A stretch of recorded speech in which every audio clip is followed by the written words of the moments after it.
again. I've come again with another video in continuation of the video that I put some days ago, a week ago, on the day of Guru Nanak Jayanti, on Sikhism, on the values of Sikhism and how is it different from other religions and their practices, right? So I made a sort of a vlog, or it was a reportage at the very place, at the Gurudwara only. And today I reflected upon it, little bit more detail. I jotted down the points, all the observations that I had there, and I'll try to put it in a more organized way here through this video. So the video is going to be very helpful for those interested in Sikhism, like what is it all about, how is it. If you aren't born in that community, you might not have good amount of fair amount of knowledge about it. And even if you have visited Gurudwara a couple of times, and you haven't observed it very critically, sociologically, openly, then or analyzed it, then also you might not be aware of these points that I'm going to tell you. And even if you have done that, then the video will help you to reminisce about your experience, moments that you spent, the memories. The video is all about memory, memory that you have regarding a particular event, particular place, particular people. So it is going to invoke those memories, right? You are gonna relive those happy moments that you had there in Gurudwara. So yeah, broadly it is for all of you. And even if you aren't unaware of the Sikh culture, Sikh community, Sikh values, then also it is going to help you in order to become familiarized with it, that yeah, it is a minority community, a religion quite new as compared to other religions, born not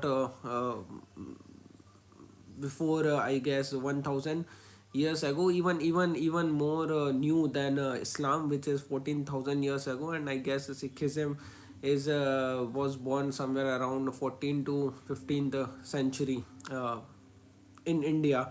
So it is a living example of how a religion should be like, how a religious community should be like, how the values, how the ethics, morals, principles, all the knowledgeable things, learnings, how the good, all things written in our religious scriptures, taught by our religious guru, prescribed by the religions and the tenets there, and the corpus, religious corpus, texts and literature there are translated, actually translated on the ground into the actions. So this is a living example of this integrity when there is a sort of continuity between what is being said and what is being done when you walk the talk. So all broadly, all religions, they say very good things in their scriptures, right? But little and seldom do these good things written in the scriptures, the human values, are translated, are converted into the actions, tangible, visible actions. And I see them getting translated in the most vivid form, the most liveliest way, in Sikhism, right? Through this case study of mine, through the Gurudwara visit that I recently made to a Gurudwara located in Arera E4 in Bhopal only, I would be telling you about my observations there that I had. Let me tell you, this was the first time I went to a Gurudwara in Bhopal. It's been almost 2 years. Before that, during my stay in Delhi for around 2 years, I had been to Gurudwara Bangla Sahib, located in the Connaught Place in Delhi, and also the Gurudwara Shishganj, which is located near the Zama Masjid in the old Delhi, in Chandni Chowk, right? So I told you in my last video, like I went to the other religious places of worship located there in New Delhi only, near the Lal Killa, where there has been a terrorist attack. Recently, only yesterday, I heard the news. My prayers for the bereaved families, and I hope that the racket would be busted soon and the culprits would be uh, all the perpetrators, terrorists behind the attack would be nabbed soon. So it's very saddening, but very saddening event. Anyways, so yeah, near the Lal Killa is located the Jain place of worship, which is the Lal Mandir, and beside it is located the mosque, which is Jama Masjid, one of the major mosques located in India. Near it is located various Hindu shrines, particularly the Shiv Parvati Mandir. A church is also there, and alongside is our Gurudwara. These are all the religious places of worship, representing the various the main religions of India. Barring Buddhist shrine, there were all the religions present in their practical physical representation, the places of worship. So in all of them, amongst all of them, it was only the Sikhism which was actually doing the seva, actually doing something tangible, actually doing the work of parmarth paropkar. But we see the principles, values, good words in almost all of these religions. So this has been like my little exposure to Sikhism. I'm not somebody who has read the literature in detail, who has lived in the community for a very long time. These are certain reflections, observations that I have when I get to visit the place, right? So starting with this, I have realized that this life which has a really nice feature within it, that I'm recording it on iPad, and what we can do is we can share our screen with me also coming there at the bottom or somewhere around the corner, and in the screen I can share a particular photo. So the format of the video is gonna be like I would be sharing photos. I would be sharing some photos that I had, that I captured in my last visit to Gurudwara. This one located in Bhopal only, and based on that, I would be giving my reflections, observations to you, and side by side, we would be trying to compare the Jain way and the Hindu way with it. How is it like?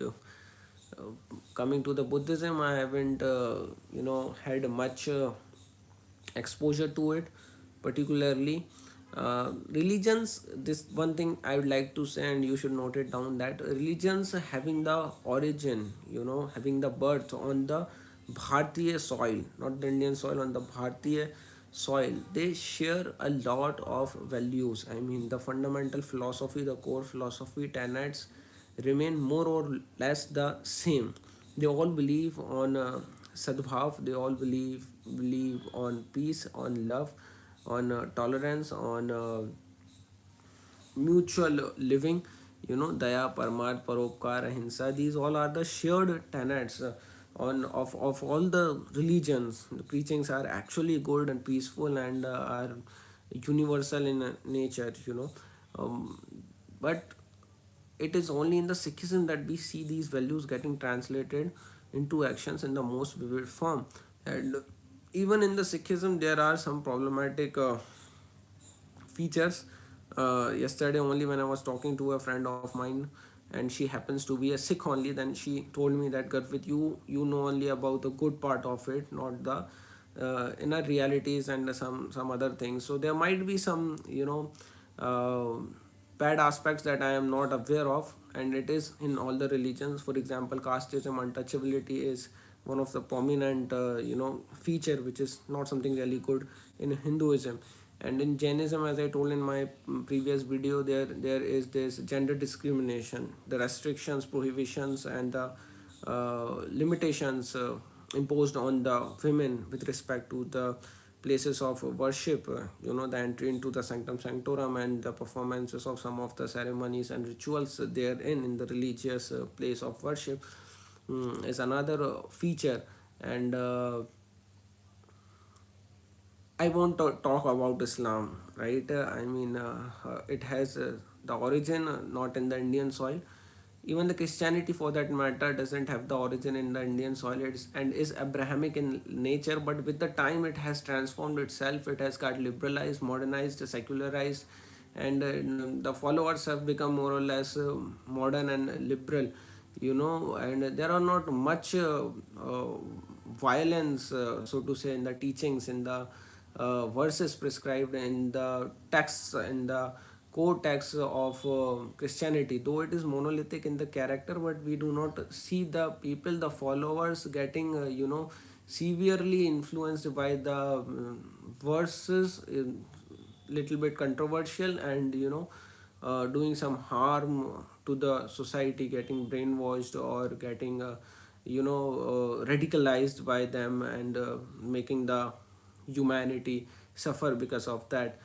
So Christianity, for that matter, even though it is Abrahamic in nature, but in the present times, like in the past, there have been things like evangelism, the colonialism and imperialism, and they had the religious underpinning. The underlying notions were, of course, the religion, the civilizing mission of the church, and whatnot, and resultingly they captured the territories. Of course, there were economic reasons to exploit the resources, and to establish their power and authority across the globe. And there was also the mercantilism, in order to do the trade, get the earning, get the revenue, expand the commerce and trade, was another reason, along with the political aspirations of the rulers, the East India Company, and the subsequent European forces, the Dutch, Portuguese, who came there, Dutch and Portuguese, much before the Britishers even they came here. So they had there were a lot of reasons, along with the political, economic reasons, commercial reasons, industrial reasons, the adventurous reasons. I mean, it was maybe the some wish of some adventurers, the explorers, that they explored this land, and subsequently the trade happened. So there are so many theories, there are so many reasons, and religion is of course one of them. And the consequences we saw in the Goa Inquisition, if somebody is aware of the recent modern history of Goa, like what happened when the Christians came there and killed the idol worshippers, who weren't getting converted. So there are some ugly aspect of Christianity, but not much in the present times. And more than the practical representation, the results of the controversial verses of Christian texts and the beliefs of the Christian church, the priestly class, more than the practical representation, we see the mindset. They have not have they harmed us physically, much more than the physical harm. They have caused us the mental, psychological harm and trauma, that we can see in the form of the coloniality complex that we are suffering from. The coloniality means having the colonial mindset, having the English mindset, becoming anglicized in our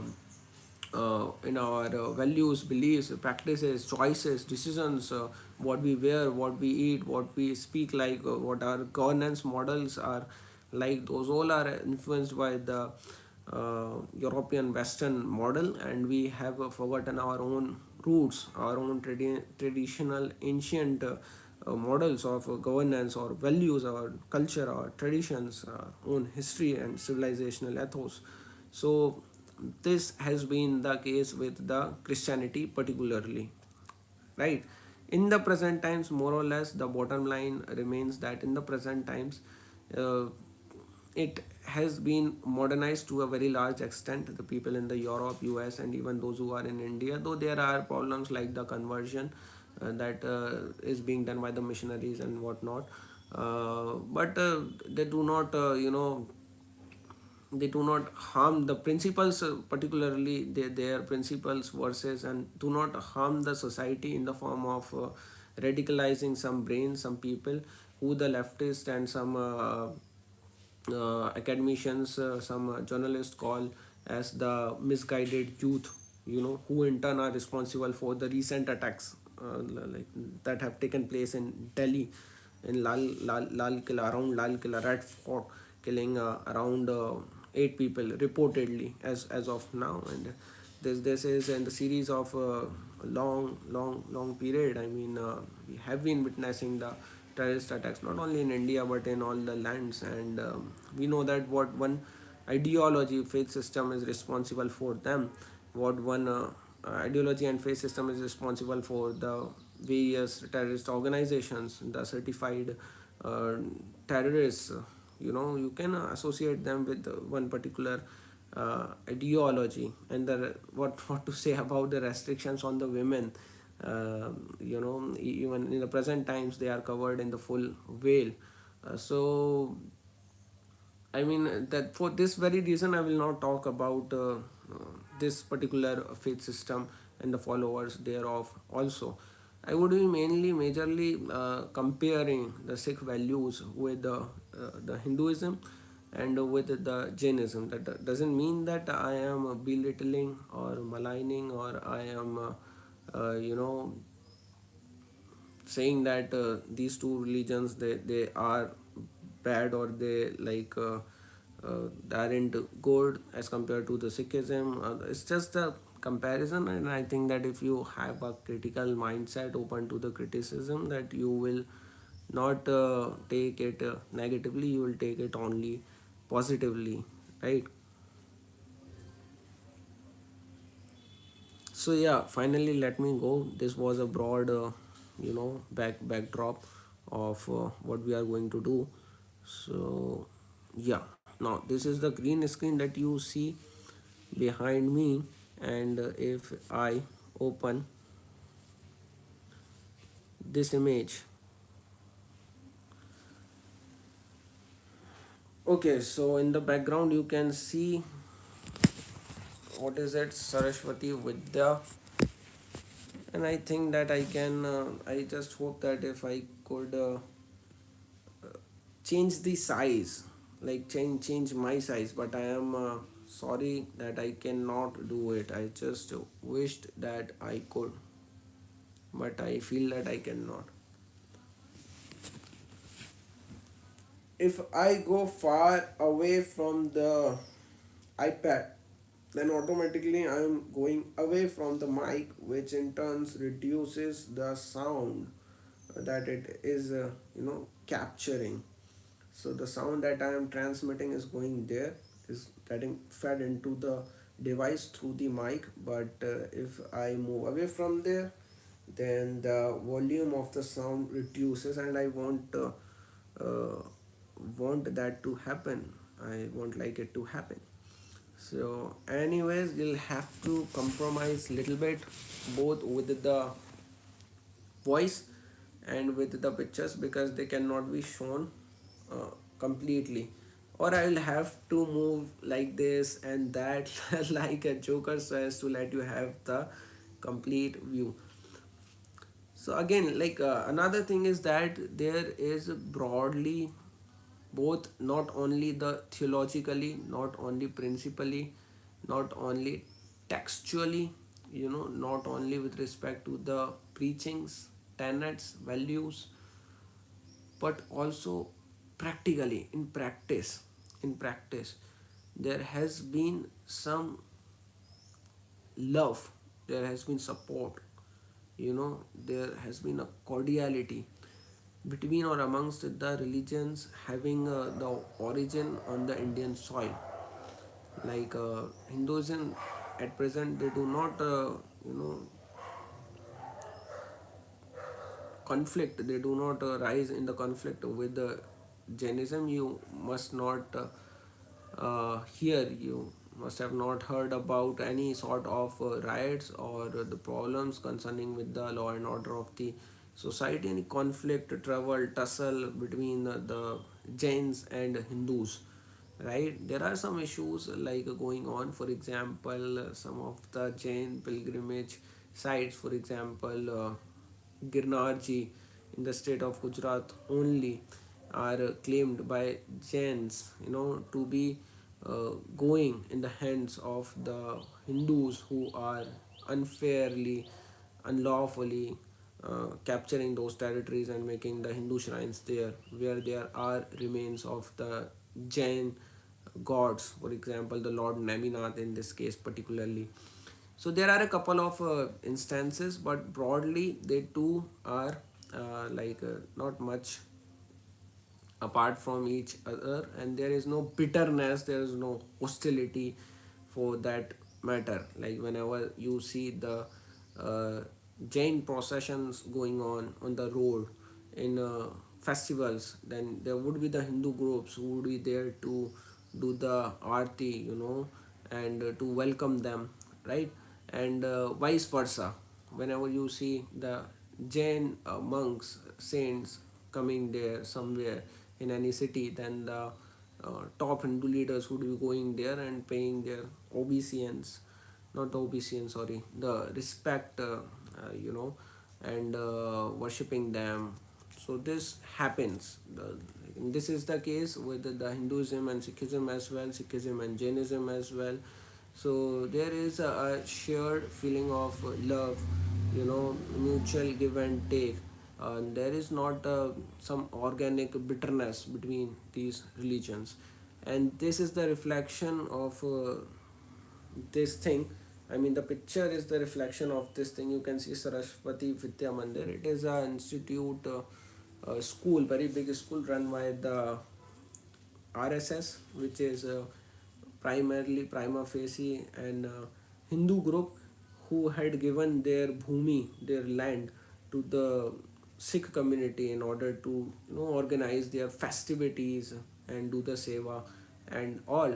So I realized that, like, after so long, that it is basically the school, the campus of the school on which the Sikhs are doing all of their festivities and seva. So that was not the part of Gurudwara.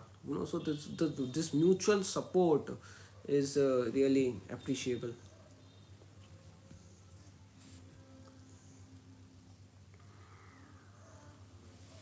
So there was a lot of rush. This is the entrance basically, and this is the school building only, the Vidya Mandir, right?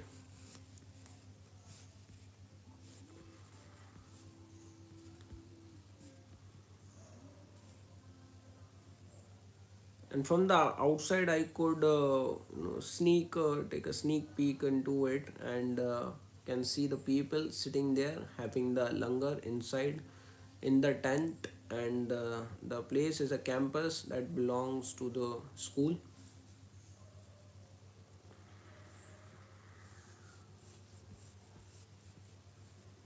So I'll start from here.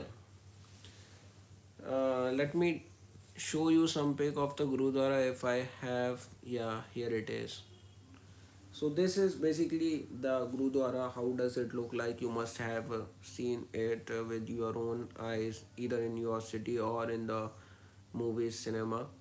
Because the friend who went with me went inside the Gurudwara for the first time. So even after knowing that, even the when the Gurudwara has so inclusive a character, there are no restrictions. Even then, I mean, there are many Hindus.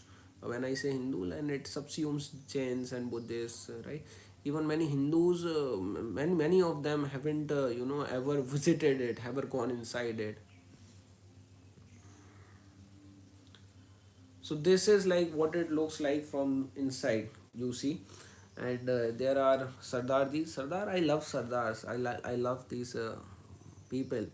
They are brave, they are courageous, they have protected India, they are muscular, tall, and they are actually, they have the balls, they have the guts and gumptions.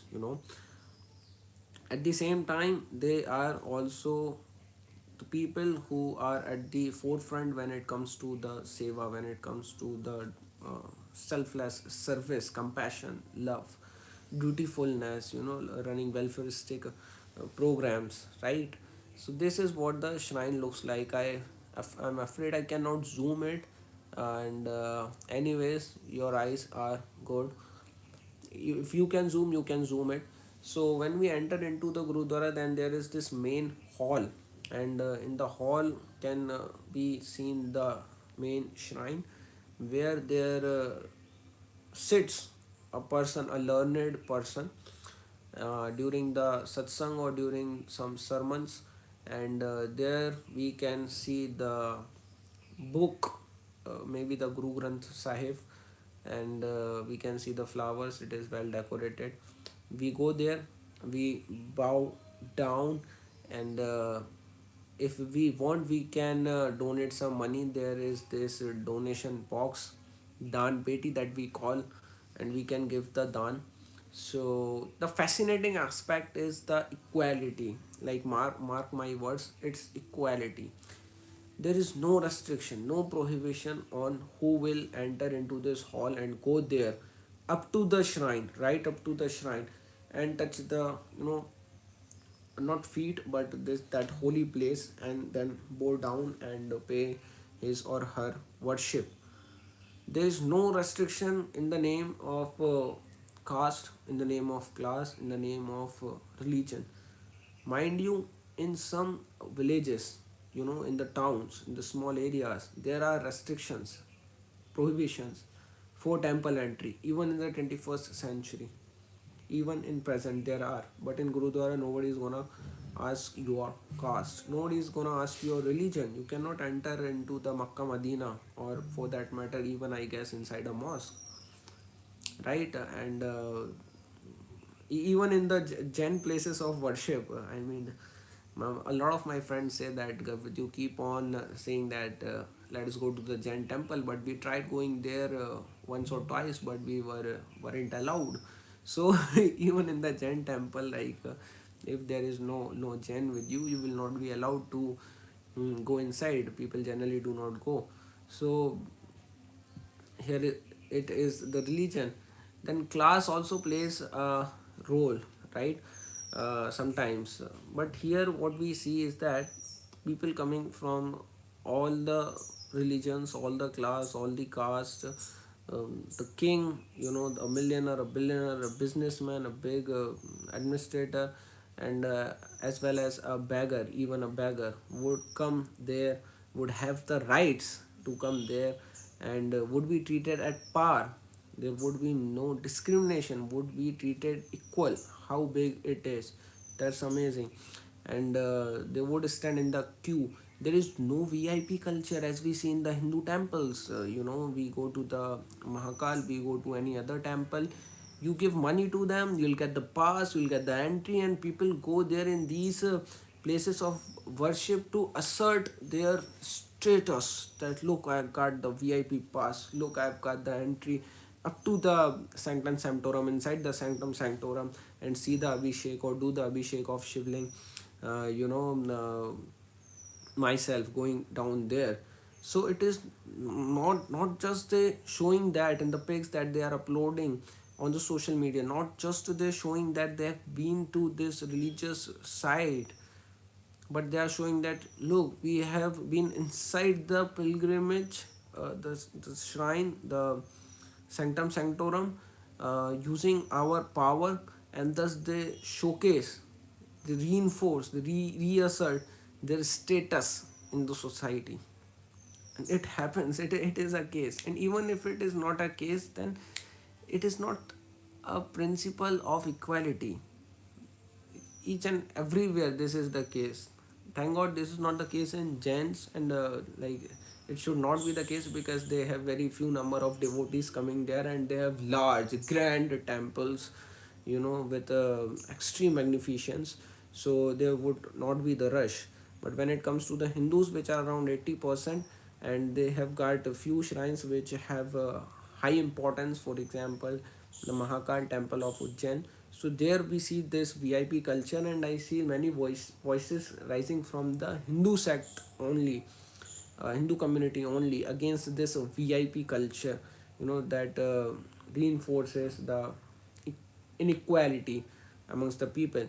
So as contrast to that, in contrast to that, in the Gurudwara we see no distinction, no discrimination. Everybody is treated equally, and everybody would go until there, and everybody can sit, could sit there around the shrine, just near the central place. I went there, I sat there for 2 hours and heard the religious verses and the sermons, and then the satsang and the geet. It was so soothing, it was so peaceful. And there was a sense of orderliness on the left side. are the men sitting on the right, are the women sitting, but it was not that a man cannot go in the women sphere and sit there. Suppose if you are going with your wife, and if you are going with some of your family member, and if you want to sit with that family member, you can sit there. They will not come and call you out. You can sit there. But at the same time, there is a general sense of order. Well, we'll come to that point of maintenance, of orderliness, of the organized way of working later. So yeah, this is it. This is a very ugly photo of mine, and I look like a criminal, don't I? Anyways, so this is the entrance. On the entrance only, you all are treated equally. There are certain norms and rules, of course. Like if you are entering into the Gurudwara, you'll have to cover your head. For the women, it is not that difficult because they have their chunri, as you can see here. The women are covering their head with the chunri only, that goes with the suit that they wear. But this could be a problem with the men who do not have the handkerchief. So if you aren't wearing a turban, then look how flexible it is, that they have told you that we will not exclude you if you aren't wearing the turban, because wearing a turban is not a very easy job, a very easy task. So they say that you can just cover your head with the handkerchief, right? With the rumal or napkin, and then you can enter inside. And this is amazing. This is amazing. And using this thing as a point or mode or medium of distinction, I could distinguish between the Sikh followers and the non-Sikh followers. And there were more non-Sikh followers inside the Gurudwara, and of course also in the langar, than the Sikh followers. But nowhere, at no place were the non-Sikhs discriminated, be it when it comes to the entry into the shrine, or be it when it comes to the standing in the queue and entering into the langar, because there was rush, there were a lot of people. At no point they were discriminated.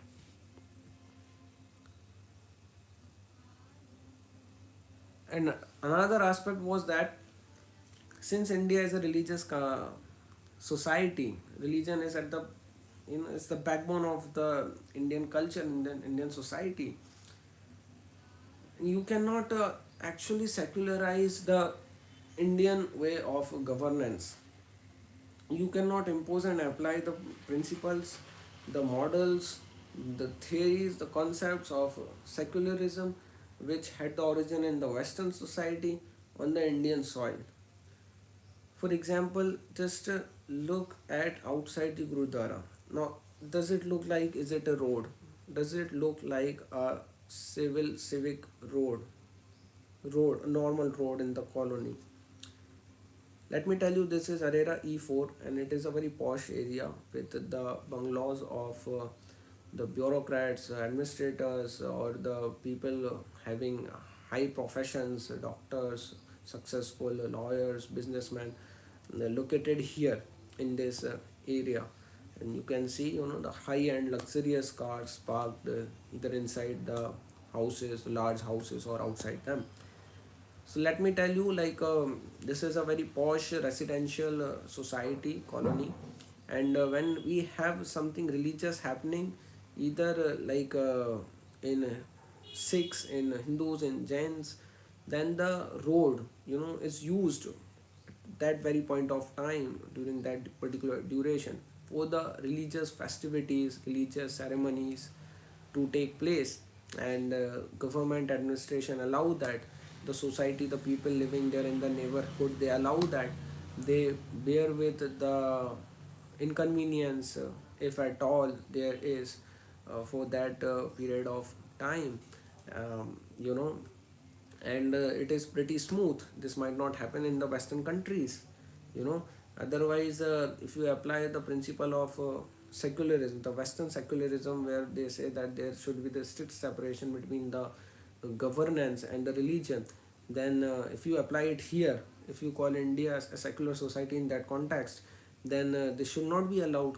but this is allowed whenever, even suppose that if in place of Gurudwara, if it was a Jain temple and a Jain function, then also you would see the tents, you would see the floor decorated like that. And on the Navratri and Ganesha festival, it is very common.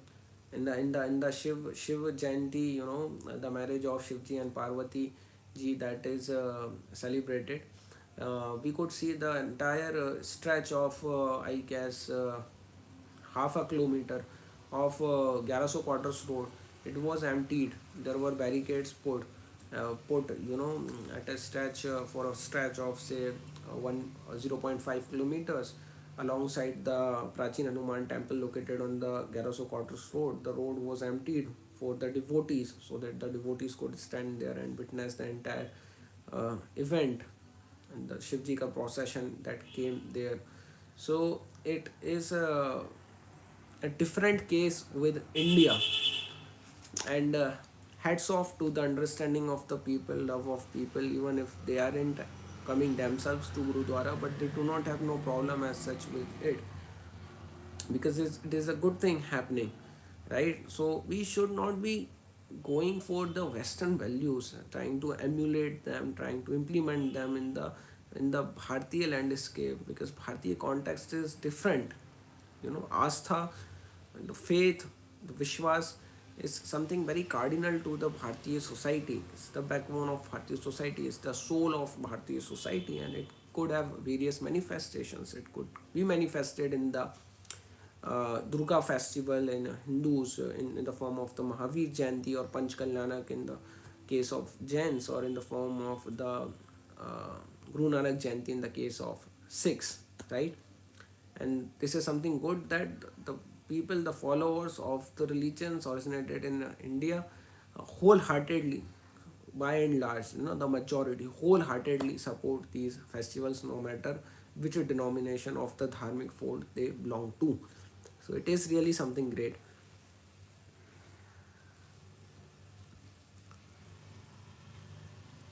So in this picture, you can see that under this tent, by the way, this is also the road, the public road, the road inside the colony. You can see the queue of the people, and in the I was also standing with the friend of mine who went with me, who is a manager in the SBI, by the way, for that matter. But we both decided that, yeah, we will stand here in the queue, and we stood there for around half an hour, and we were talking about the reflections, observations we had there, comparing them with other religions only. And I noticed that there was no segregation, there was no separation, there was no distinction between the Sikhs and the non-Sikhs. You can see the Sikh person standing there wearing the turban. Maybe he had donated large and generous amount of money for this grand event to take place, for the langar to take place, because the langar that they provide is so delicious. You eat, there very satisfactorily and abundantly, with a lot of variety there, and made in a very hygienic way. Where does that all the money come from? Of course, from the donations of the followers of Guru Nanak like him. But you can see that these all the people were also standing there who are non-Sikhs, and I was also one of them. And I was treated in power of this person, which is truly, truly amazing. Which truly, truly is in contrast with at least the Jain events that I see happening, where you can see, the classism sort of distinction between the people who are wealthy are treated in a different way. And because like in Jainism there are a lot of rituals, the ritualism, some vidhan is happening, somebody would be made the Indra Indrani, the people would take part in the boli or the auction that we say, in order to do the religious uh, rituals. For example, the holy bathing of the god that we call Abhishek or Shantidhara. So you'll be given the priority if you put a higher value to that. So this is a manifest form of dan. People take part in it because it asserts their status in the society, asserts their status and power in the society, in the community of the people who are present there. So these are the comparative reflections that I had there when I saw the working of the Sikh community. So moving on,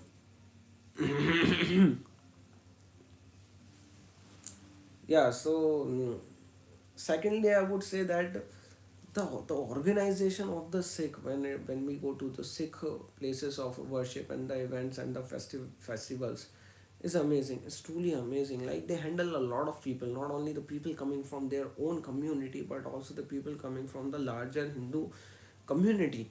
And when the people come in so large numbers, then regulating the flow, handling them, the organizing them, the arrangements, they need a great deal of efforts, a great deal of planning, and they do it really, really well.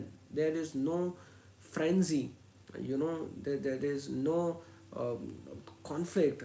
Everybody is following the rules. There are prescribed lines or cues for that. It is in stark contrast with the bhandara happening on the streets near a temple, where you will find the people trying so hard, jostling in order to grab one plate of kheer or some other thing that is given in the prasadam.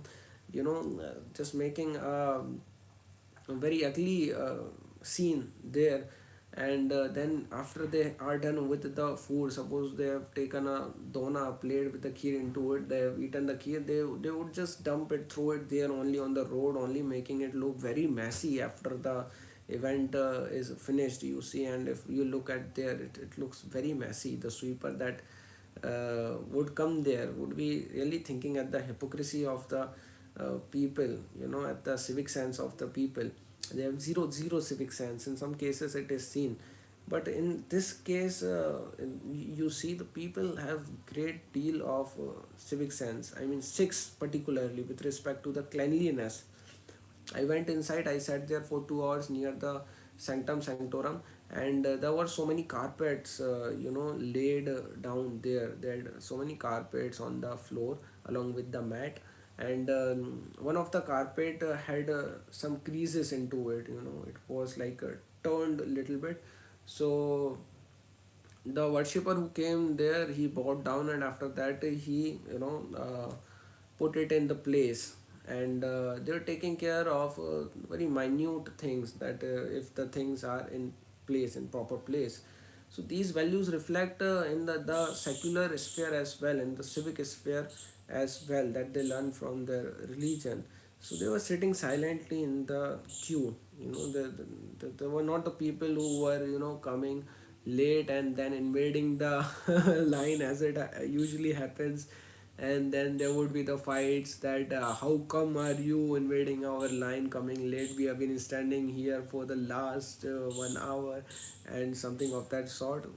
No, it was not seen there.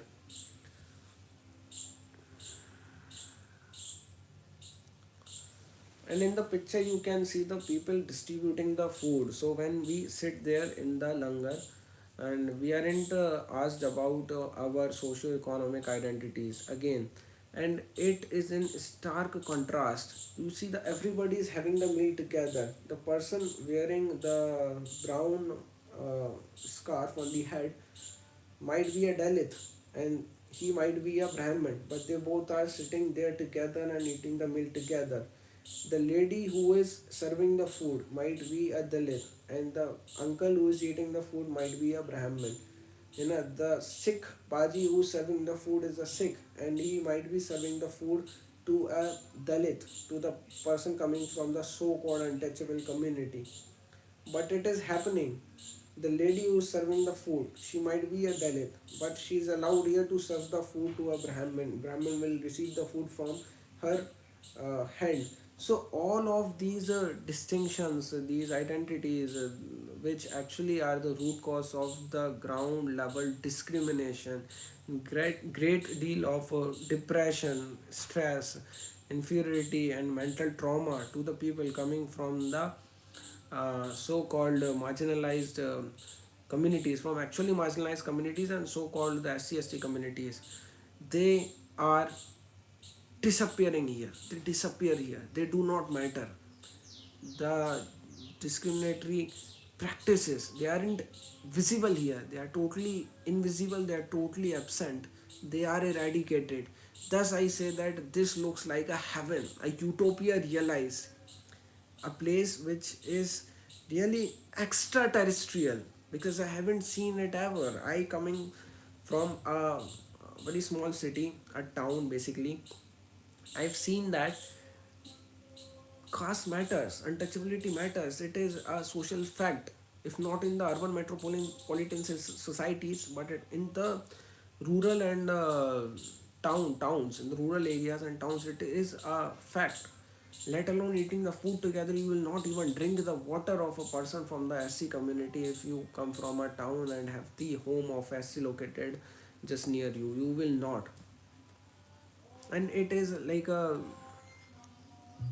internalized, it is in our brain, we are hardwired to do the things like that. And even the people coming from the SC/ST communities are hardwired to observe the distance, the social distancing themselves from the upper caste.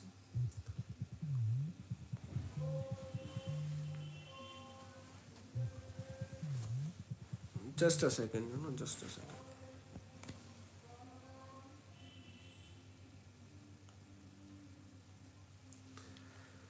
All of these distinctions are vanished, have disappeared from the Sikhism. Like they weren't in the first place when it was, envisioned during its inception, early days. And this is the beauty of Sikhism. This is the contribution of the 10 gurus, and this is something which makes the Sikh community stand out. It is truly amazing. Can you imagine if you come from a metropolitan society, if you have lived your entire life in a privileged area, so you will not, of course, know about what the casteism and untouchability is like. So you will think that, oh, it is very common, it is very okay, it is very normal. Why are you stretching it, speaking it again and again? I'm stretching it, speaking it again and again because I have seen the ugly side in the Hindu community. I have seen it. And thus, the Sikh culture makes me amazed. Truly, truly amazed I am.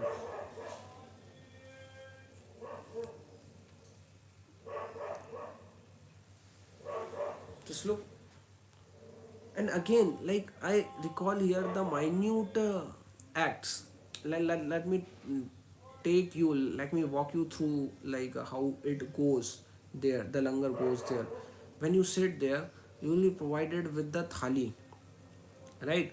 For so many people, they had arranged metallic thali, you know not that in order to cut down the expenses they will give you paper thin plastic that plate. They served you in a proper metallic thali, which gives you the real feel when you take the meal in your home. Like you'll sit there, you'll have the thali, and then there would come a person saying prashada vaheguruji, and you will take it, joining your hands like that. And I went with a friend of mine to this very gurudwara a day before the Guru Nanak Jayanti, and he didn't know that he'll have to join his hands and take the prashada. They call prashada to the roti, to the chapati, the main bread that we have in our platter, Indian platter. So he didn't know that, he didn't lift or raise his hands, and the person who was distributing the prasada had to say it thrice, and had to tell him vividly that lift your hands and then take it, as a sign of respect, reverence, and modesty. So Abhishek Chandel did this, and later what happened is that then there came a person distributing the salad, and he was talking to me like that. And as the person came just in front of him with the salad, then Abhishek made the formation of hand like that in order to take the salad. But little did he know that you'll have to do this only for the prasada, and rest all the things would be put on your platter only. At max you can just lift the platter in order to make it more convenient for the person distributing the food to put it in your platter only in a lesser time, and making sure that no part of the food, for example sabji or salad, falls outside the thali. So the love and devotion, the warmth with which they say Prashada Vahe Guruji, Prashada Vahe Guruji, Sabzi Vahe Guruji, it resonates in my mind, till this day. It resonates, it creates a memory. Like, how can a community be so lovely? You know, there was literally no distinction who is serving whom. The socio-economic identities, they were not only blurred but they disappeared. Can you imagine? And this is what Baba Sahib Bhimrao Ambedkar, a legendary personality, a true statesman, icon, said in 1940s, that if you are to fight against the casteism and untouchability and take this evil out from Hinduism, then you'll have to make sure that you work in two fronts. Firstly, the intercaste marriages, that I think is not something very easy, because you might fall in love with the person from your caste, and you might fall in and you might see a lot of other factors, for example compatibility and whatnot. So I think it's not very easy, though I'm not against the intercaste marriage, but I'm saying that ensuring it is not that easy, because it is a one time lifetime decision of a person, right? But second thing, he said that commensality, if I am pronouncing it right, commensality basically means that eating together. We eat together, irrespective of our caste, class, gender, and all the socio-cultural identities. We eat together. There is no sense of superiority, inferiority. There is no sense of discrimination. And he said that the casteism reflects, manifests itself in the form of food habits, the food norms, you know, because the untouchability can be seen in the food habits, in the like meals, when we have the meals, how we have the meals. There was a case when the students en masse decided that we will not go to this school. Why? Because the food in the midday meal that the school private provided was prepared by a so-called Dalit person, and thus the entire group of students in that particular village, they decided to boycott the school only. So this is the mental indoctrination about the casteism in in the Hindu society, that is present even to the date. But they aren't seen in any form, in any form in Sikhism, in the Sikh society. So that was actually really, really something really, really good. There are many instances. This is an image of the food, by the way, and the roti was a tandoori roti, and it had really good taste. The rice was so good with all the aromas, condiments, and spices present in it. And dal also boiled for a very long time, tasted really amazing. It was the kheer, the salad, and this portion of my platter, which is empty, was supposed to have the sabzi in it, which was again no ordinary sabzi, which was matar paneer ki sabzi. And you see, and outside the langar they were distributing some beverage. I guess it was maza or something. With the maza bottle I could see there. And then in the night they gave another thing to all the people gathered there, which had bhajia pakoda and jalebi in it in the platters. So this is the beauty of this is the seva bhav of this is the broad mind and magnanimity, big heartedness of the Sikh community. It was so good to see the small kids doing the seva, and the values, what values are you inculcating in them, what values are they imbibing when they with their little small hands going to the big people, serving them with utmost love. They would respect those people even if they find them on the road, in some shopping market, in some other place, to their guard at home, you know to the person who comes there to repair their machines, to the person who comes there to clean their home. They would respect them if they are taught these values in the temple, in the shrine, in the gurudwara. I don't see that kid. I captured some kids. Now this was the best part. This was the best part. Eating with others is just one thing.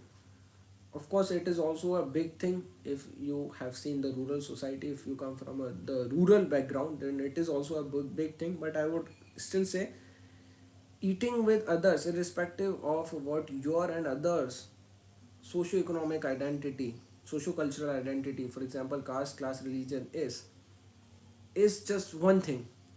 But doing the dishes, washing the dishes, the platters used by the people coming from all the socio-cultural backgrounds with no sense of discrimination is another level, is grand, is something really incredible. Is another level of seva that only Sikhism teaches. I remember back then when I was in Delhi in Shishganj Gurudwara and Guru Nanak in Bangla Sahib Gurudwara, I saw a lady getting down the Mercedes with her boy, with her child, went there inside the Gurudwara, and just so happened that we entered, at the same time only, and I sat alongside the little boy who was there, and during the langar in the pangat, we were eating together, and I was interacting with him. He was a very cute kid, and I saw that his mother, before eating in the langar, she was serving there. She was providing, doing the seva there, at one corner of the grand hall, washing the dishes. That was truly amazing.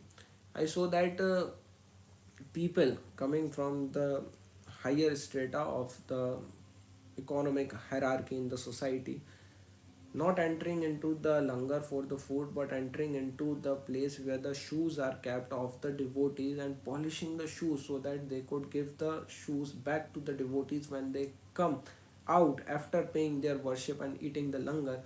They can give the shoes back polished. Polished. Who does that? Here we have, in the Hindu fold, we have associated the work with the caste, which might be practicable, useful, functional at that point of time when there was not much division of labor. There are so many theories in order to support it. But in the present time, we have associated these works with just one community and which faces the discrimination on a perpetual basis. We call it CHAMAR. We call them chamar, and we associated this work with them. I mean, it was them only who would do this work, and we would we used to discriminate with them, and it still happens. If we go and take the surveys and hear their life stories, then they will tell you they are discriminated. Here it is the Sikh community, the much affluent community, which is taking on this very job of them.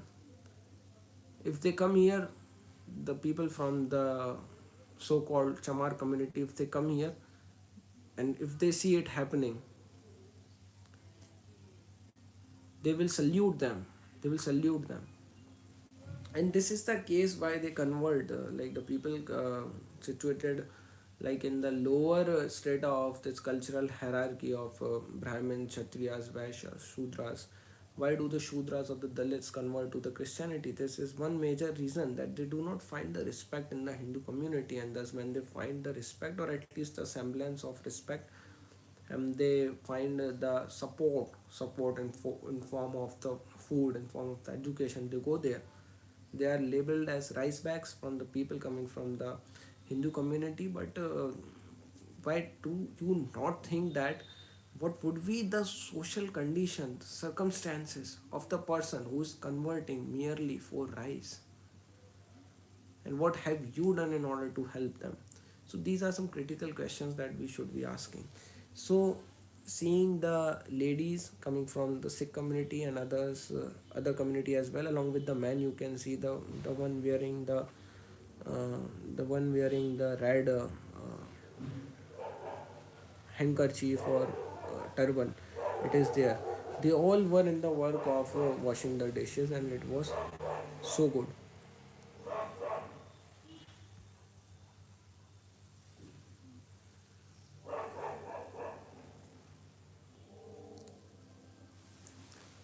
This is a picture that I clicked again of the line of the queue, and this is what a Gurudwara looks like. And the structure of Gurudwara, this is one another observation that I had, is very simple. I mean, there are halls, and it is very simple. So, if they are organizing such grand, such large meals, for example, in the Shishganj Gurudwara and in the Bangla Sahib Gurudwara, they run the langar for 24/7. They run the langar 24/7 for the for 24 hours almost, each and every day, and people in large number, in thousands, even on some occasions even in lakhs, people come there and eat the food. How, though people from all the caste come there, all the class come there, but can you imagine how useful practical it is for the people coming from the marginalized and downtrodden vulnerable sections of the society who cannot ensure the square meal for themselves, who live there. You can find many beggars, people living in an abject poverty or a very impoverished state there on the streets of Chandni Chowk, in that area. What is the place for them to go and fill their stomach in order to just survive? Elderlies, for youth, you can say that go and find the work. For the elderlies, for the people with some disability, or who we euphemistically call the Divyang today, what will they do? The people who do not have the mother and the father, the small children, what will they do? Where will they go? This is the place for them. Gurudwara is the place for them. This is truly amazing, isn't it? And yeah, so what I was basically saying is that, basically, like, this is a point wherein I would be comparing the Gurudwara with the Jains. Jains, for example, do not have such a program. Like, they do not, they are equally affluent, or rather more affluent or prosperous than the Sikh community, but seldom do they organize the large feasts open for all the people. Like, seldom do they organize langar or bhandara or something of that sort. Even they organize the feast, then it is only for the people of their community in on the occasions of some programs. For example, if there is Mahavir Jayanti, or there is Chamawadi Mahotsav, or there is Panch Kalyanak, so the people from their community only would come there and eat. And this is one thing. And but they are also very affluent and prosperous. So where is the money going? All of the money goes, that comes there, that they mobilize with the help of the gurus, who come there during the auction that take place. All of the money go into the festivals, festivities, rituals, religious performances, and all of the money go largely in building, not only renovating and building the new temples, the grand temples with amazing grandeur, the brilliance, the intricate carvings, the magnificent structure. If you see the Jain temples, beautified by the very aesthetically very rich paintings, sculptures there on the walls, is truly amazing. Not only do you see the magnificence there in form of the land, in form of the structure, infrastructure, but also the beauty in form of the intricate carvings on the walls, right, in gens. So here is where the money largely goes. So they, thus they do not organize such programs for the mass welfare of the people, showcasing the seva and all. But six, if we go inside the Gurudwara, we'll see the massiveness. We can see the massiveness in the form of the land, the space, but we will see the simplicity in form of the architecture, in form of the uh, infrastructure. It would be simple, it would be extremely clean, organized, there would be order, and the maintenance would be just amazing. I told you, even in maintaining the Gurudwara things, like in cleaning the floor and mopping the floor, they will not hire the people from the low caste, as we usually do in our case. In the big cities, it could be the people from the low class, because the caste disappears there. So it would not be that. The Sikhs, the devotees themselves would do the seva, would clean the floor and everything by themselves. They would not hire the people, employ the people from the low caste as it happens. For instance, this is another point. For instance, in the Jain community, in the Jain temples, you can see that all the rituals, all the ceremonies, for example, puja, vidhan, would be observed by the Jain people, who would go there and with the help of the thali, with the rice and some other panchadrav, for example, the badam, almond, the cloves, and the coconut small pieces there on the platter, and they would perform the ceremonies. And of course, like Jains do not eat all of these things, and eating inside the premises is prohibited, so there exists no concept of prasad as such in Jains. But what will happen is that once they are done with all of these ceremonies, all of these rituals, then they would just go from there. From they would go to their home. Now, who will clean it? Who will take care of all of these things? A pujari coming from the Mali class, particularly. I mean, not the pujari, but the Mali is again a class, a caste in the Hindus. The people who are responsible, like the people who are mostly into the business of gardening, of collecting the flowers, growing the flowers, and then arranging the flowers, making the garlands, making the bouquet or guldasta flower pot and selling it. So it is these people that they would hire, the Jains would hire, and give some place in the corner in the temple premises only for them to live. And the Mali would take care of the maintenance, of maintaining the temple, of cleaning it, of mopping it, of putting everything in order. Once the devotees, once the Jain devotees are done with their worship. So this is a concept in Jains, you know.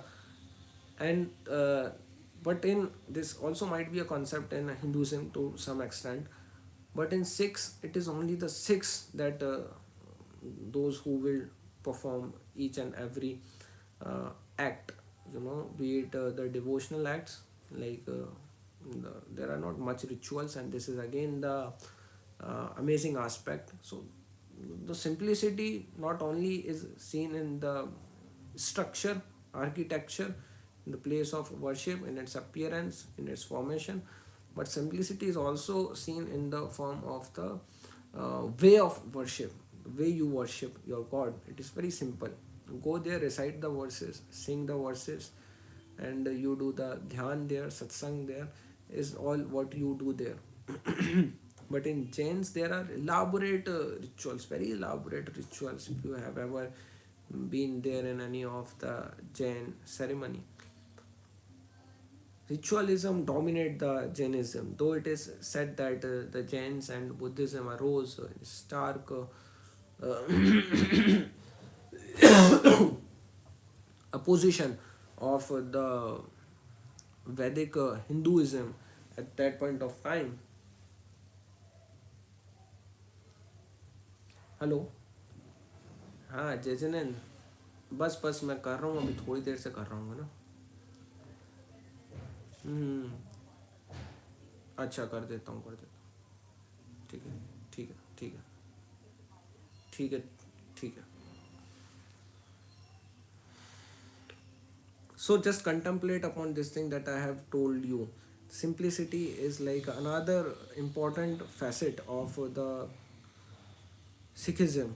You know, not only the architecture is simple, but the rituals are also very simple, and this is in a stark contrast to the Jains, where we see the uh, elaborate rituals and ceremonies. Let me make a payment, and I will take not more than 2 minutes.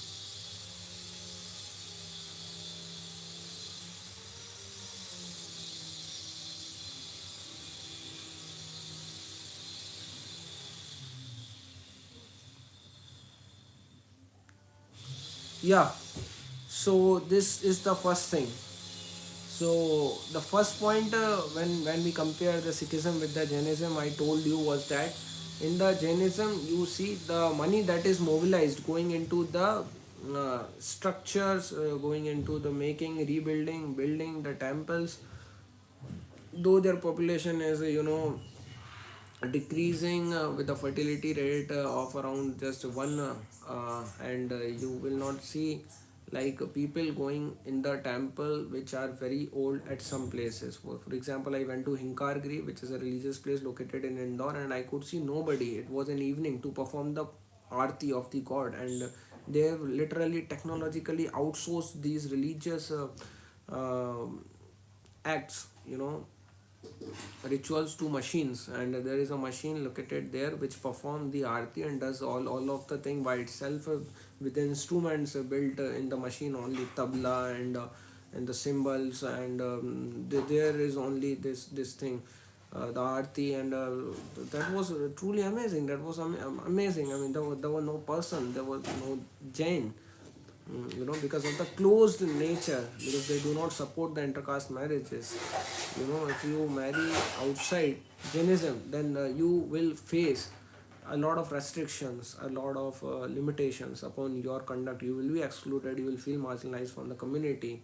So for example, like the religious guru, at least in the Digambar sect, I am telling you, will not come to your home to eat the food, you know so and you won't be able to do the abhishek of god. So these are some like ugly aspect of Jains, and I don't know that why there is so much of strictness and rigidity when it is harming the Jainism itself.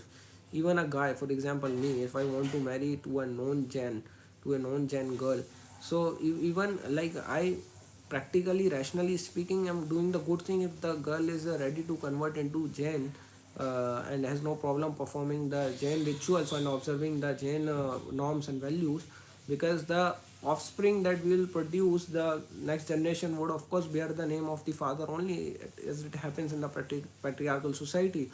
So the offspring, she or he will be Jain only, will carry the Jain name only. So it is a good thing for the community, but still they do not approve of it. They do not approve of it. I think some snow.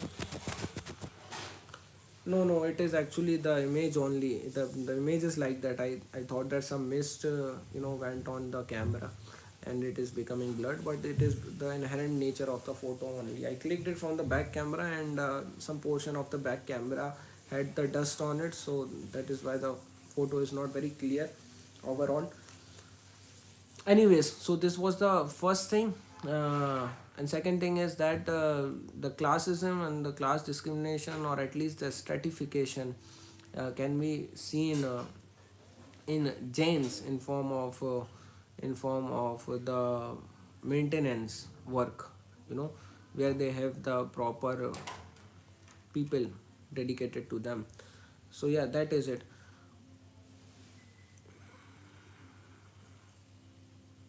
Like, these are the reasons, like, why I fall for Sikhism every time, why I have huge respect for it.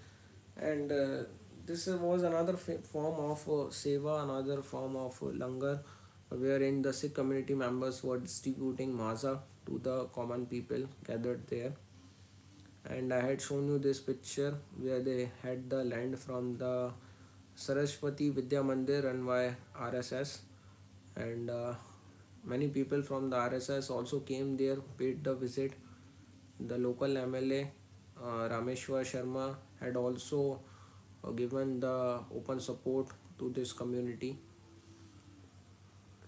Look at the people sitting there in a very organized manner, eating the langar, which was really awesome. And this is the picture like inside the uh, hall.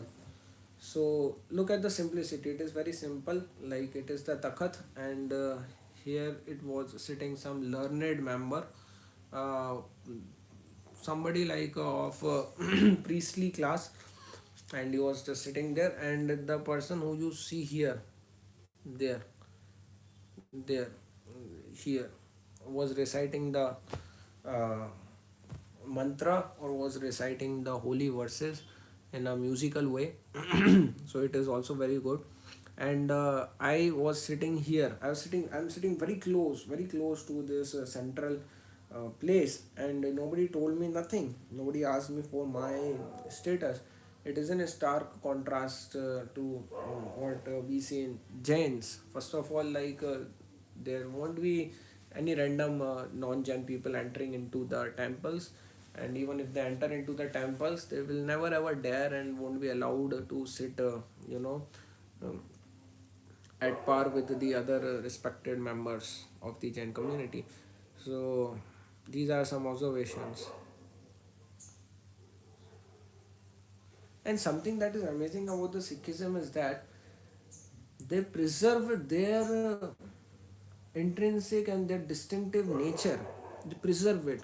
You know, they are identified by the punch five, the five essential, which is like the turban, which is the knife, you know, which is the beard, and I don't remember what are the other two. One K, 5K, you know, kripan, this turban, kacha, I guess is one. But they are still like they are very, if not rigid, then dedicated, at least devoted to, they are serious about their religious identity, but still at the same time they are inclusive of others, they are tolerant of others, they are open for others, they are allowing you each and everywhere, treating you at par of them. But it is not like they are compromising with their identity, not at all. They are wearing their identity proudly, they aren't compromising with it. And turban is just one small example. But they are liberal enough to allow you, to treat you at par, to respect your intrinsic religious and distinctive religious identity. You can be a Hindu, you can wear the kalava, you can, you know, worship the Hindu god, Sikh god, Buddha god, Jain god, you can be Sikh, Buddhist, Jain, Hindu. You can easily enter into the Sikh shrine and, you know, join your hands there and show your respect there. You can go out and, you know, do whatever you want.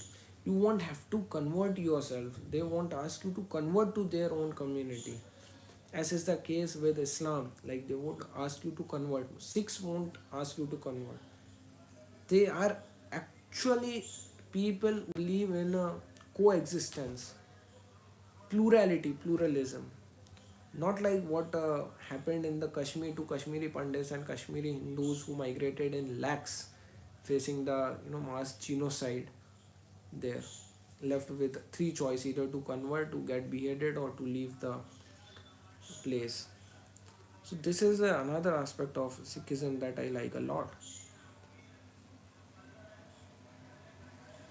Another thing is that the people, the Gen Z people in the metropolitan cities, when I talk to them, my friends, then they recognize it with the prasadam, the tasty, delicious prasad in the form of the halwa that we get. So that prasad, I guess, come here first and kept near the central place in the shrine, and then is distributed to all the followers, that they eat with great reverence and great devotion, and it tastes really so delicious. It is very soothing. It is again very simple, very soothing. This is what the Gurudwara looks like.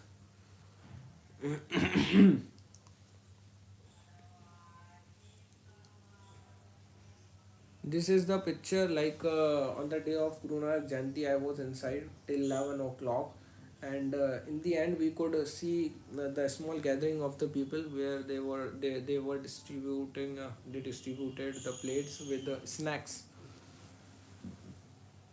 on them. So these were the snacks. It had aloo and pyaz in it, but I ate it because I do not abstain from aloo and pyaz, and they served it in night, and Jains aren't supposed to eat at night, so I violated both the norms of Jains, and Jains are also not that very rigid. They are also flexible.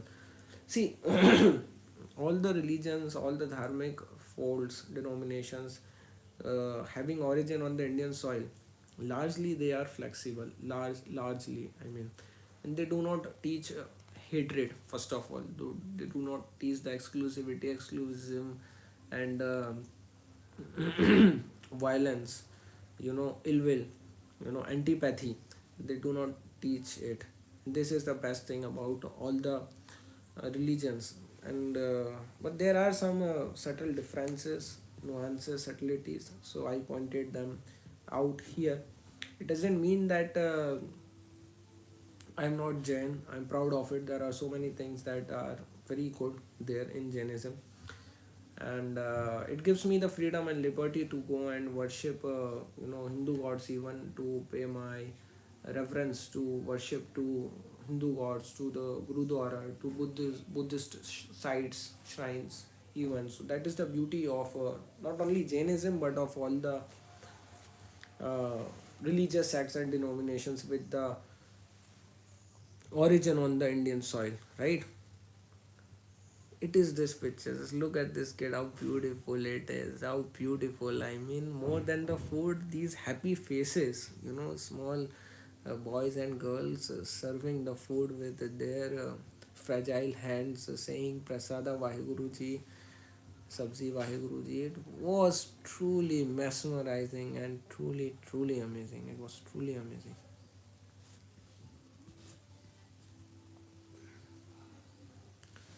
So what I was basically saying is that, if I were to sum up the essential qualities, the features that I see in Sikhism that are visible no other in no other religion. I mean, not in that degree or extent as they are visible or present in Sikhism. Then it would be firstly the equality. They do not discriminate on the basis of class, caste, religion, and whatnot. It is the equality. Second is the love and compassion. Equality is letting you come here inside our place of worship, that is Gurudwara, and pay the worship along with us. That is equality. What is kindness and compassion is running the langars 24/7, feeding everybody. That is kindness and compassion. Coming there in times of the um, calamity or pandemic, for example, in COVID, and serving the others. That is kindness and compassion. And along with the kindness and compassion, they have courage and braveness. They are brave. They are the militant class, the martial class, you know so that is also very important, and they are the people who are nationalists, patriots. They serve in the Indian army. They have served the nation even before the nation got independence.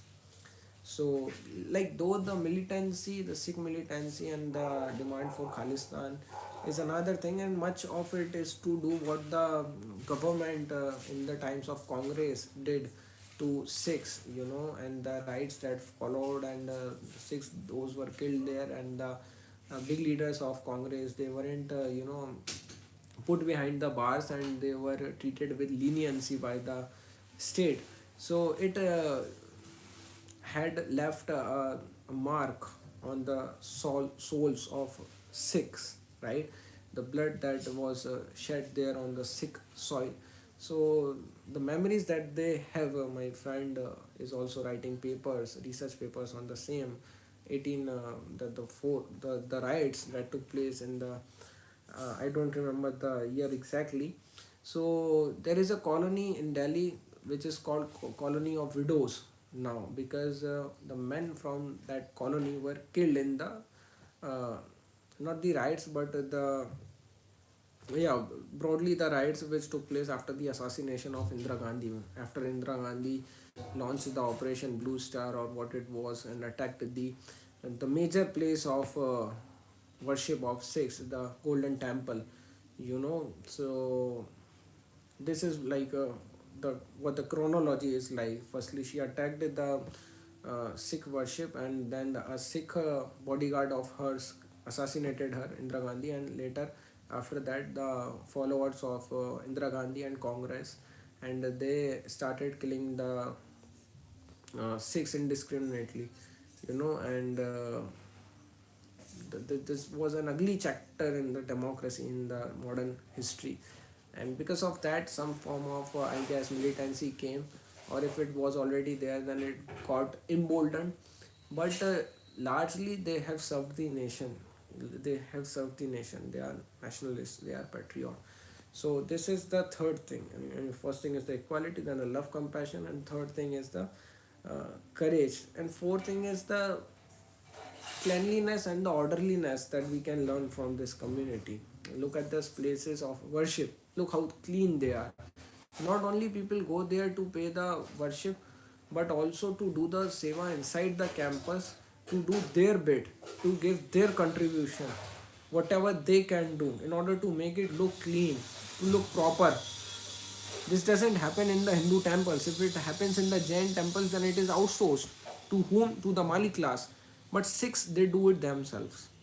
So the cleanliness and orderliness that we do there is truly amazing.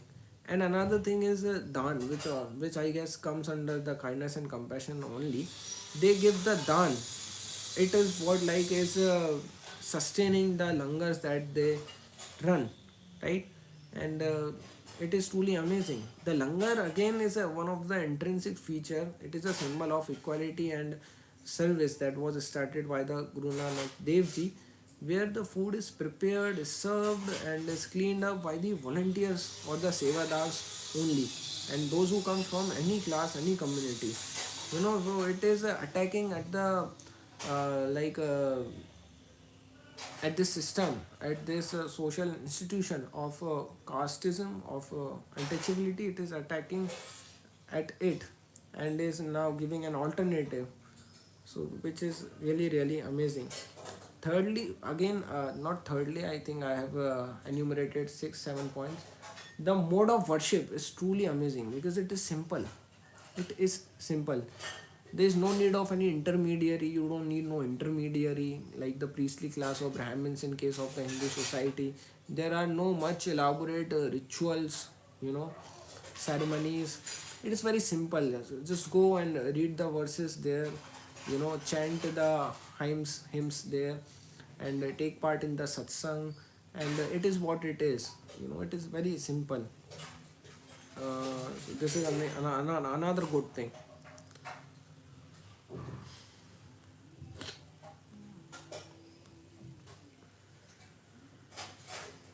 They have another feature that I see is that they have preserved their distinctiveness, their distinct nature. Even if they are abroad, they would be identified as Sikhs. He is a Sikh. But even abroad, you can see the testimony. Listen, the testimony of the people coming from all all the race and ethnicity. The European, the white people, the people coming from the African soil, African origin background, people who do not have no money with them, the divorced women and the children with no mother and father. You can see like these people praising this Sikh practice of langar in the foreign land because it fills their stomach. It fills their stomach. It keeps them surviving. So this is something really great. Wherever they are, wherever they are, be it in India or outside the India, in Europe or US or Canada mostly they are in Canada. They run this service and they have carved a name for themselves. So it is truly amazing. ISKCON also does something of that sort. Mm, and one another thing that I observed in a Hindu temple, which is let me recall the name. Give me 5 seconds. Karuna Dham. Yeah, the name is Karuna Dham, located near Nehru Nagar Square, where in the Bhopal, in the city of Bhopal only. It is a very large temple with so many temples inside it, a very large campus, just like ISKCON. And there is a meditation hall only. And there, as we go there inside, they take our shoes with their own hands, keep them there for free, and they give you while you leave. They don't polish it just like Sikhs. But this is again a very nice practice, a very nice something really good that we can learn, we can take, we can emulate from the Sikh community. So, these were the broad observations that I had there, the learnings that I had there. And another thing that I would say is that When I talked about the cleanliness, I talked about the orderliness. Then I must also say that when I talked about the covering the head, then there were some rules. There were some rules, some instructions to be precise and effectively speaking, written on the walls, hanging on the walls, which said that you aren't supposed to wear shorts when you enter into the temple premises. You are supposed to cover your head, uh, and you are supposed to be in a good disposition, in good clothes. Something is something like that can actually be not liked by some people, but broadly, generally speaking, it is a very good thing. They are liberal, but not that very liberal that you can go there, you will go there as you like.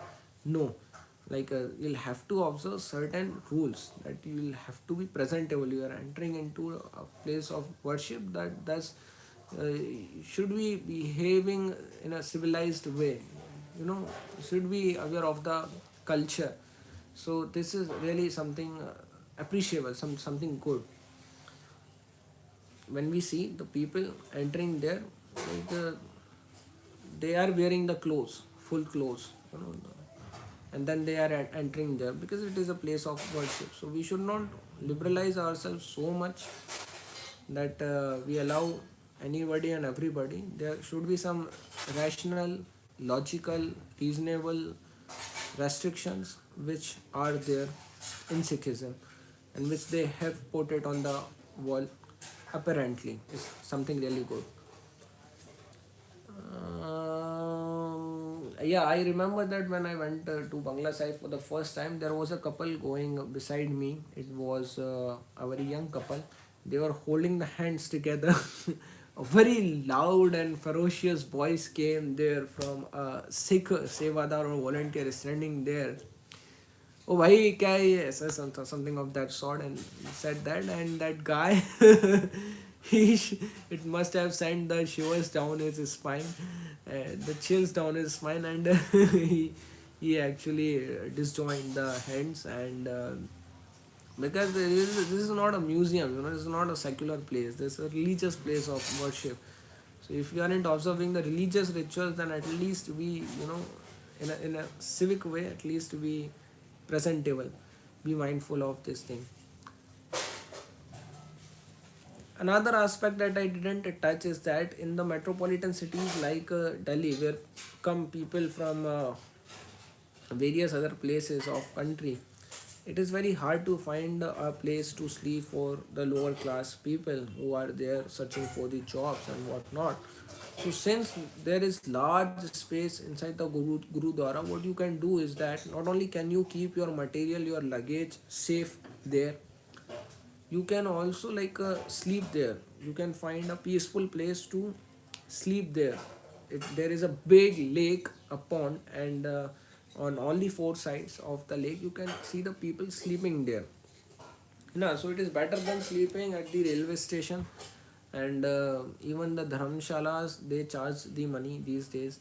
So thinking from the perspective of the people who are living hand to mouth, who do not have no money and who are in their initial years, so there are so many stories available on the internet that can tell you that I, though did not come from the Sikh community, but found a shelter there in the Sikh shrine or Gurudwara along with the food. So there are so many things to praise about Sikhism. I think we have reached over 1.5 hours. It's been 1.5 hours. In the end, I would like to just say that we should be imitating, we should be emulating, learning the best practices from the Sikh community. I have a deep reverence for them, but at the same time, it is not like that I have abandoned my religion, like Jainism, the community that I was born in. No, it is not like that. Just because like I am a JRF in sociology, so I have those sociological lens to observe the world, and I put my observations. It is not like that I dislike Jainism or dislike Hinduism. No, I have no disliking for any religion. any denomination born on the Indian soil, because at the heart of all of them, I acknowledge that, accept that, believe that is love, is kindness, is compassion, and it reflects even in the behavior of the worshippers, right? They aren't that hostile as the worshippers, believers of the denomination, of the ideology of the faith system, having origin not in India but on the Arabic soil. They have. So I am very much aware of this distinction, right? So I might like point out the differences, the comparison, and like some of the flaws in the denominations, in the uh, having the origin on the Bharatiya soil, but I revere them all. I respect them all. I associated myself with them all. With this, I hope that we'll all be following the values uh, preached by the Sikh Gurus. Every place of worship would try to learn, from the teachings of the Sikh Gurus, Guru Nanak Sahib, Guru Granth Sahib, and if it happens, then world would be a fairer, a kinder place, you know.